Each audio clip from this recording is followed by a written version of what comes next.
안녕하십니까 애청자 여러분, 놀라운 부동산 놀부입니다. 부동산 투자에 있어서 큰 수익을 거두기 위해는 어떻게 해야 될까요? 당연히 가장 좋은 부동산을 사면 되겠죠. 하지만 이 가장 좋은 부동산들은 공통적으로 가격이 비쌉니다. 따라서 수익률이 높다라고 표현하기는 부족하죠. 절대 액수는 크게 가져오겠지만 상승률에서는 최고다라고 말할 수가 없을 겁니다. 자, 그렇다면 최고죠. 우리가 원하는 작은 자본으로 큰 수익률을 크게 높일 수 있는 방법은 뭐가 있을까요? 그건 가장 많이 바뀌는 부동산을 소유하면 되는 겁니다. 지금은 이렇지만 나중에 이렇게 될 수 있는 큰 변화의 패러다임을 겪게 될 부동산을 찾아내면 되는 겁니다. 자, 이번 정권 들어서 여러 가지 완화책들이 펼쳐졌습니다. 근데 대부분은 지난 정권에 꽉꽉 묶어뒀던 규제를 푸는 완화책 정도였습니다. 근데 그 중에 가장 파격적인 정책 완화는 바로 1기 신도시 특별법입니다. 이건 지난 규제를 푸는 완화 정도가 아니라 서울과 수도권을 포함한 전국의 부동산의 사이클 변화, 아파트의 생애 주기를 넘어서 재건축을 진행하는 데 있는 이 완화책이었습니다. 원래는 1기 신도시 특별법으로 이름을 지었습니다만 형평성의 문제로 노후 계획도시 특별법으로 이름을 바꿨죠. 이렇게 되면서 전국의 노후 택지개발지구의 아파트들은 재건축을 하던 리모델링을 하던 높은 완화율을 가져오면서 수익을 증대시킬 수 있게 되었습니다. 지금은 이 정도밖에 안 되는데 미래에 리모델링이든 재건축을 진행하면 이렇게 커질 수 있는 부동산이라는 거예요. 결국 아까 말씀드렸던 두 번째, 가장 많이 바뀌는 부동산이라는 겁니다. 자, 이 노후계획도시특별법이 그래서 중요한 거예요. 여러분들이 이걸 그냥 지나쳐버리면 큰 돈을 벌 기회를 날려버리게 되는 것이거든요. 과연 이 새로운 패러다임에서 나는 어떠한 전략을 통해서 임할 것이고 소유를 해서 큰 차익을 내 것으로 만드느냐 아니면 구경만 할 것이냐 결정하셔야 될 때입니다. 이 타이밍도 굉장히 짧은 찰나이기 때문에 추후에 시간이 지날수록 가격은 비싸질 겁니다. 자, 이 중에서 가장 1기 신도시 특별법, 노후 계획도시 특별법에서 수혜를 받을 수 있는 가장 빠르면서 큰 수익을 만들 수 있는 곳은 어딜까요? 바로 분당입니다. 그래서 오늘의 주제는 다시 천당이 되는 분당이라는 거고, 이제까지는 이 지역에 따라서 용적률을 최대 500%까지 맥시멈 상한을 상향해 주겠다, 이게 주된 내용이었는데 여기에 디테일에 관한 내용들도 이번 소위에 상정이 됐어요. 그래서 별 큰 문제가 없으면 이대로 가이드라인이 정해지지 않을까라는 생각이 들거든요. 근데 이때 말한 이 퍼센테이지 자체가 굉장히 충격적입니다. 충격적입니다. 그래서 어느 정도로 충격적인지는 이따 말씀을 드리겠지만, 이 노후계획도시특별법 때문에 우리가 알고 있는 재건축의 서열, 순서가 모조리 바뀌게 될 겁니다. 자, 드디어 이 5월 30일 지난주에 1기 신도시 특별법인 이 노후계획도시 특별법이 국토위 법안심사 소위에 상정이 되었습니다. 이제 출발이 됐다고 보시면 되는 거예요. 자, 그래서 나온 주된 내용 중 우리가 디테일하게 지켜봐야 되는 부분, 가장 중요한 부분인데, 국토부 세대수 증가 완화 특례를 제시를 했습니다. 그러니까 세대수를 증가할 수 있게 용적률을 완화해주는 이 완화에 특례가 들어간다는 거예요. 특별법이니까. 그래서 일반적으로 우리가 기대하는 이 재건축에 대한 용적률 사업성 증가뿐만 아니라 리모델링도 포함이 되어 있습니다. 근데 이 리모델링 관련해서 지금 옥신각신 말이 좀 많은 상황이고, 우리가 지켜봐야 되는 부분은 결국 이 재건축 사업성이 얼마나 크게 증가할 수 있느냐, 기본적으로 생각하는 용적률을 어느 정도로 완화해 줄 건지, 이 보편적인 이 완화 특례 퍼센테이지거든요. 먼저 이 국토부가 제시한 리모델링에 대한 완화.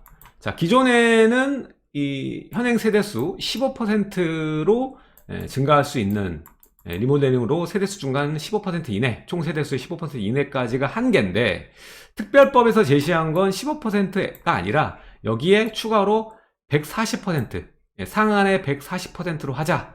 그래서 토탈 21%까지 증가시킬 수 있는 것으로 제시를 했어요. 자, 그렇게 나오니까 서울시에서는 반대를 하는 입장입니다. 서울시는 리모델링 사업은 1대1 사업이기 때문에 기부 체납 자체가 없다. 그래서 이 상향된 이 15%가 21% 되면은 6% 정도로 또 사업성이 조합 측에서 가져가는 비용이 된다라는 거예요. 형평성에 맞지 않다. 그리고 이 노후계획도시 특별법 자체가 이제 노후되고 오래된 아파트들을 새로 고쳐주고 빨리 고칠 수 있게끔 완화해주는 건데 이 입법 취지에 어긋난다라고 지금 얘기를 했어요.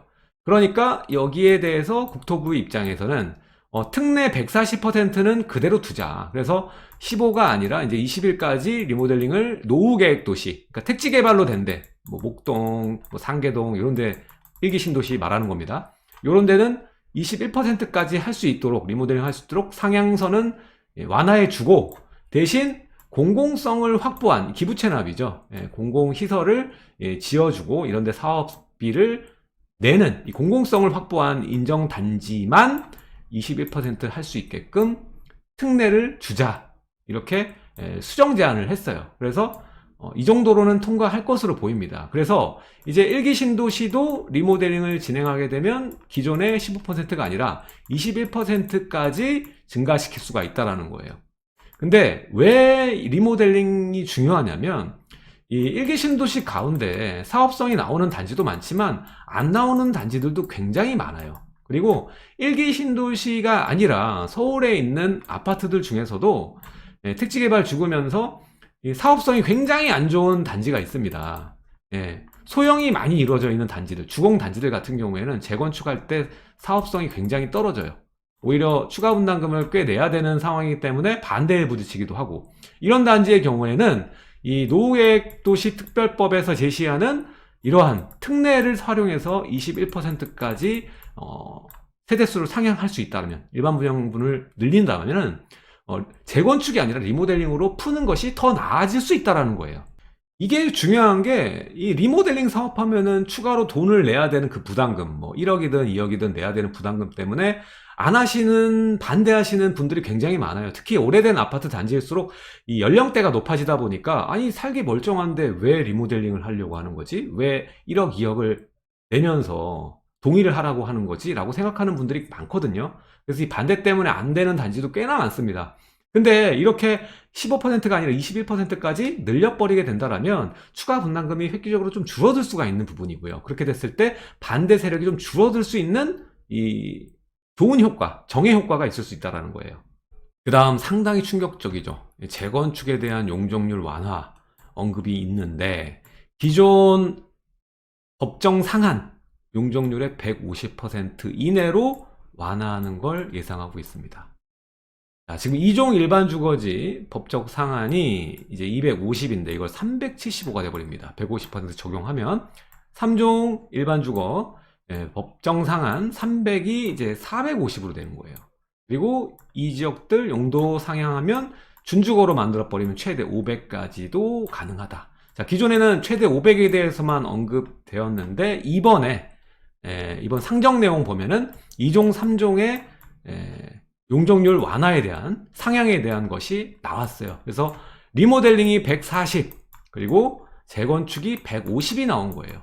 이로써 노후계획도시 범주 안에만 들어가면 이 특례 특별법을 활용해서 어마어마한 사업성을 확보할 수 있다는 말과 같고, 아까 말했던 첫 번째 말, 지금은 작은 돈으로 싸게 접근할 수 있는데 완전히 바뀌면서 큰 가치의 변동이 생기면서 그 가치 변동 폭이 내 몫이 되는 최고의 투자처라는 얘기가 되는 겁니다. 자, 지금 이 용적률도 충격적인데 이 충격적인 파격적인 용적률 완화로 인해서 생겨날 앞으로의 서열과 순서, 어떻게 뒤틀리게 될까요?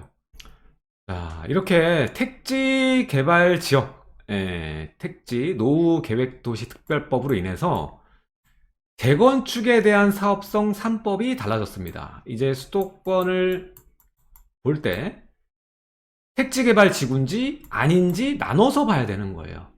그래서 택지개발지구는 완화된 방식을 적용을 해가지고 150%를 곱해줘야 되는 거죠. 이렇게 사업성을 확인할 수 있게 3법이 바뀌었어요.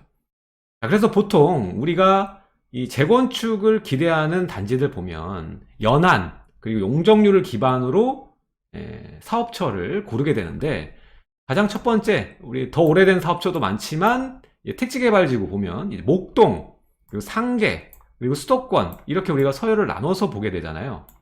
근데 이 서열대로 이제 순서를 보지 않는다라는 거예요. 이제 재건축의 순서가 뒤틀릴 겁니다.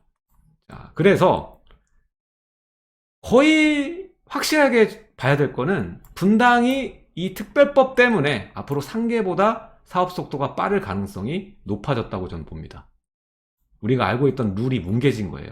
재건축이 전혀 안 되던, 리모델링 밖엔 얘기가 없던 분당이 특별법으로 인해서 재건축의 대어로 떠오르게 되고, 서울의 일부 지역보다도 빠르게 사업이 진행될 가능성이 높아진 거예요. 그리고 순차 진행이 되겠죠. 분당에 가장 먼저 빨리 진행되는 단지는 목동에 늦게 진행되는 단지보다 빨리 재건축이 될 수도 있을 겁니다. 거의 그렇게 될 거예요. 그래서 지금 투자자라면 목동 상계를 보는 것보다 분당을 보는 게 돈 크게 버시는 길이에요. 자, 이 재개발하고 재건축 사업의 핵심은 뭘까요? 결국 신축이 얼마만큼 빨리 되느냐가 중요한 거예요. 신축되기 전 상태는 구간별로 절차에 따라서 차익이 생기지만 어느 정도 선에서는 정체되는 게 사실이에요. 자, 절차에 따른 이 신축이 되는 시간을 줄이는 데 따른 이익을 가져오는 게 바로 재개발, 재건축 투자입니다. 속도가 곧 차익이라는 거예요. 자, 근데 중요한 게 관할하는 지역별로 추진 속도는 다를 수밖에 없어요. 자, 서울은 재건축을 추진하는 단지가 꽤나 많습니다. 지역구별로 재건축을 하는 단지들이 있죠. 그래서 이게 한 번에 진행될 수가 없어요. 한 번에 진행되는 게 아니라 나눠서 진행이 됩니다. 진행이 이미 여러 줄을 서 있는 상태다. 강남의 일부 단지, 뭐 여의도, 뭐 줄이 서 있어요. 그래서 서울은 목동 상계까지 오는데도 느릴 수밖에 없는 상황입니다. 물론 그 지역에 빠른 단지가 나올 수 있겠습니다만, 이 목동의 14개 단지가 한 번에 재건축을 할 일은 없다라는 거예요. 없습니다. 사업이 다 완료되기까지는 시간이 상당히 흐를 수밖에 없다. 특히 서울은 재건축을 기다리는 단지들이 줄이 서 있다라는 거예요. 그런데 상대적으로 지금 분당에 재건축을 추진하고 있나요? 일산이 추진하고 있나요? 다 리모델링이었잖아요. 재건축을 추진한 이력이 전무한, 아예 없는 1기 신도시, 그 중에 동의됐던, 지역구가 됐던 첫 번째 사업을 하는 이 시범지구는 속도가 정말 빠를 겁니다. 아까 말했던 목동 상계보다 빠를 거다라는 겁니다. 그래서 이 단지의 장점 뭘까요? 이 특별법이 새로운 패러다임이고 투자자는 놓쳐서는 안 되는 기회입니다. 이거는 30년에 한 번 올까 말까예요. 첫 번째, 강남이 처음 만들어질 때, 두 번째, 분당이 처음 만들어질 때, 이번이 세 번째입니다. 어마어마한 기회가 온 겁니다. 여러분 앞에. 일단 재건축이 진행되던 단지가 아니니까 프리미엄 자체가 없고요. 두 번째, 빠른 속도로 진행이 될 거기 때문에. 그리고 그 중에서 1기 신도시 중에서도 상위 입지인 분당, 프리미엄 없이 빠른 속도로 진행할 상위 입지를 가져올 수 있다라면 어마어마한 차익이 뒤따라오겠죠. 그래서 지금 현재의 특별법이 나와 있지 않은, 상정이 돼 있는 지금 상황이 가장 싼 시점이라는 겁니다. 여러분들이 그럼 할 게 뭘까요? 지금 이 지역을 분석해야죠. 공부하고 알아봐 줘야죠. 그쵸? 여기 위에 있는 야탑부터 임해, 순회, 정자, 금곡, 구미까지. 분당에 대해서 다른 거 좌고우면할 시간이 없어요. 여기만 분석을 하시면 됩니다. 그러면은 세 번째 큰 기회를 여러분 것으로 만들 수가 있습니다. 아무래도 전세가율이 지금 낮다 보니까 여러분들이 그냥 투자로 접근을 하면 돈이 많이 필요하긴 합니다. 자, 분당 보시면 못해도 10억 이상은 다 합니다. 10억 이상은 다 넘어가기 때문에, 보시면 평당 거의 3천 중반선이죠. 이렇게 이루어져 있다 보니까 분당 좋은 건 알겠는데, 앞으로 재건축돼서 큰 돈이 될 건 알겠는데, 내가 돈이 없다, 돈이 적다 라고 생각하는 분들이 반드시 있을 수 있어요. 근데 작은 돈으로도 충분한 전략이 있습니다. 자, 강남의 아파트 단지도요, 우리가 2019년부터 2022년까지 한창 강남 가격이 치솟을 때 비싼 강남 가격 주지 않고 싸게 아주 기막힌 전략을 활용해서 이 강남의 재건축 시장에 진입을 했습니다. 그분들 다 3배에서 8배 수익을 지금 거두고 있는 상황이에요. 재건축이 되지도 않았는데 진행 과정 중에서도 저렴하게 들어가서, 남들이 모를 때 들어가서 큰 차익을 지금 누리고 있고 재건축 상황에 맨 앞에 있다라는 거예요. 굳이 20억 30억 주지 않아도 됐었다라는 거죠. 근데 지금은 이 전략을 쓰지 못하죠. 왜? 다 비싸졌습니다. 이제 아파트의 지분당 평당가보다 이 전략에 투자에 들어가는 비용이 커져 버렸어요. 그래서 우리가 지금 이걸 할 수 있는 곳은 어디다? 특별법으로 인해서 원래는 재건축을 꿈도 못 꾸던 곳이 재건축이 되는 단지로 바뀌기 때문에 아까 말씀드렸던 그 전략을 활용하면 아주 작은 비용으로 분당을 살 수 있게 됩니다. 실제로 제가 조사를 해보니까 분당을 1억, 2억으로도 살 수 있습니다. 그 전략으로 재건축이 진행되는 단지를 진입할 수 있습니다. 오늘은 가시화된 1기 신도시 특별법, 용적률을 상한 150% 완화해주는 이 어마어마한 충격적이고 파격적인 이 완화, 그리고 후에 일어날 이 서열의 변화, 가격의 변화, 그 홍수 속에, 그 파도 속에 지금 우리가 한 가운데 있는 겁니다. 이제 먼저 움직이고 먼저 안목을 갖추고 움직인 사람만 큰 수익을 가져올 수 있을 겁니다. 이 3번째 기회, 강남이 만들어지고 분당이 만들어지고 3번째 다시 분당에서 만들어진 이 기회, 아주 작은 자본으로 지금은 들어갈 수 있습니다. 좀 지나면 작은 자본으로 들어갈 수 있는 이 전략이 먹히지가 않을 거예요. 그래서 이 전략 강의를 하고 있습니다. 제가 1억, 2억으로 분당 투자를 끝낼 수 있는 분당의 재건축 진행, 기막힌 재건축 투자 전략에 대해서 매주 수요일 오후 2시 반, 약 1시간 반 정도 진행이 됩니다. 강의를 한번 들으실 분들은 밑에 있는 고정 댓글, 첫 번째 댓글에 링크 누르시면 신청할 수 있고요. 들으시면 이제까지 알지 못했던, 처음 들어본 얘기들일 거예요. 그만큼 좋은 정보니까 여러분들 꼭 와서 한번 들으셨으면 좋겠습니다. 들으시고, 그리고 아직 쌀 때 분당을 여러분들의 것으로 만드시면 좋을 것 같습니다. 매주 수요일이다 보니까 오시지 못하시는 분은 저희 가입 버튼이 있습니다. 구독하기 밑에 가입 버튼이 있으니까 누르시면 저희 멤버십 영상들 보면 여러 가지 투자 전략과 분석에 대해서 나오니까 한 번씩 다 시청해 주시면 좋을 것 같아요. 자, 오늘 여기까지 말씀드렸고요.